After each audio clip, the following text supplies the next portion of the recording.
Dear students, in today's class we are going to prove that every partition gives an equivalence relation and vice versa.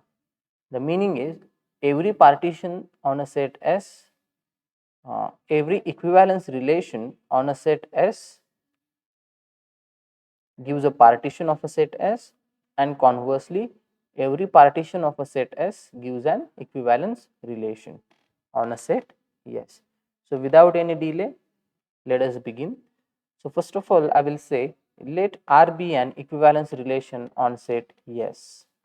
So, first of all, we will prove that every equivalence relation gives an partition on set S. So, it is a if part of the theorem. So, I want one collection here which will satisfy, collection in the sense collection of subsets of S which will satisfy the two condition, that is union of that collection should be set S and any two members over there should be pairwise disjoint. So, the collection that I am going to consider is, let P is equal to set of all equivalence classes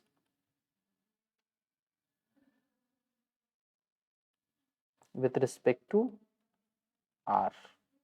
So, my P is nothing but set of all equivalence classes with respect to the equivalence relation R, and you know that equivalence class is denoted by A bar. So, actually if you observe, now I have to prove two things. So, to prove that, first one I have to prove that the union of all these equivalence classes is actually nothing but set S, and the second thing is any two equivalence classes are disjoint, okay, or you can say any two members of P are disjoint. So, first of all, A, to show union of all these equivalence classes is nothing but our set S. As you already know that equivalence classes actually contains elements of S only, right? So, therefore, it is very much clear that each equivalence class, all the elements in each equivalence class are there in S because they are actually the elements of S only. So, therefore, the union of all equivalence classes naturally is going to be subset of S. That is very obvious. So, I will say clearly union of all A bar is a subset of S. Let us call it as 1.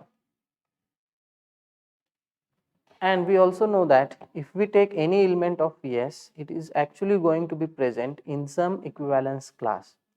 If I want to give an example, a real life example, if you take any student of our college, he or she is going to be in one of the classes, right? Either in Fy, Sy or Ty.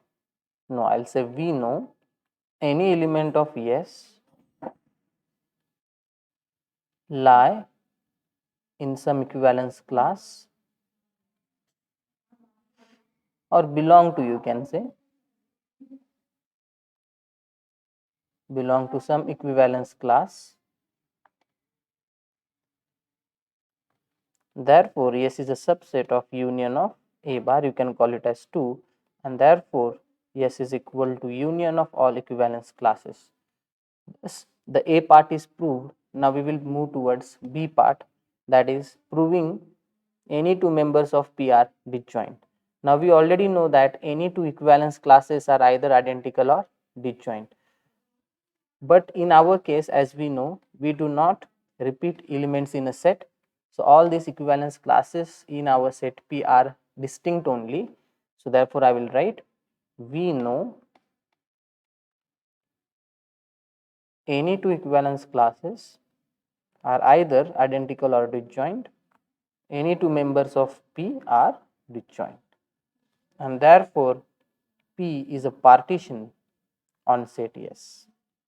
Now, conversely, what we have proved in if part, if there is a equivalence relation on a set S, then it gives us a partition of a set S. What is actually partition of our set S? It is nothing but the collection of equivalence classes. Now, conversely, we are going to assume that some partition is there on the set S, and we are going to we are going to prove that there is some equivalence relation that we are having on the set yes. So I'll say suppose P is a partition of a set yes. So now we have to prove that there is some equivalence relation on a set yes, or we have to show there exists some equivalence relation on a set yes. So there exists means actually we have to define that equivalence relation. So I will say we define x is related to y if and only if x and y are in the same member of P.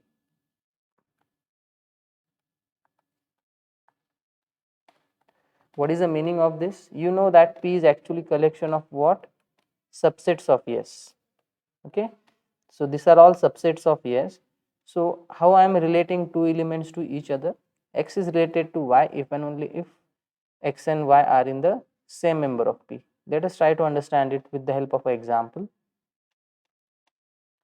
So as you can see here, this is a partition of our set yes. So how we are defining equivalence relation? 2 is related to 3. We are relating 2 to 3 here because 2 and 3 are in the same member. Is that fine? So this is how we are defining equivalence relation. Okay. So any two members of S are related to each other if they lie in the same member of P.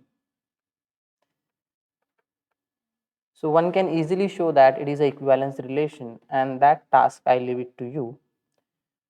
Reflexive is easy because if you take any element of the set S, then one can easily say that x and x are in the same member of P, right? One element is going to lie in one set only due to the property of what? Disjointness, as any two members of P are disjoint. So let me write it here. First, x and x, okay, are in the same member of P. Clearly, I'll say x and x are in the same member of P for all x belonging to S.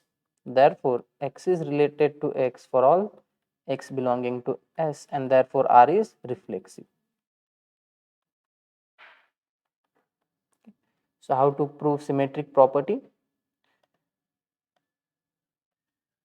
So I will say let xy belongs to S such that x is related to y. So this will imply that x and y are in the same member of P. Now we have to prove y is related to x, right? So when we will say that y is related to x, if y and x are in the same member of P. Since x and y are already in the same member of P, what we can conclude? This implies y and x are in the same member of P, and therefore y is related to x. So we have started with x is related to y, and we have proved that y is related to x, therefore R is symmetric.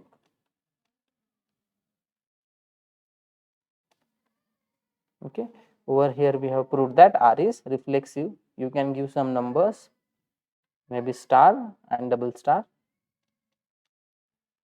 Now third one is left to show R is transitive, that I leave it to you, that is homework. Okay, you can call it as some triple star, and therefore from star, double star and triple star we will say that R is an equivalence relation on set yes, and that is exactly what we wanted to prove. So what we have proved in this theorem? We have proved that if we have an equivalence relation on a set S, then it gives us a partition of a set S, and if we are having a partition of a set S, then it gives us a equivalence relation on a set S.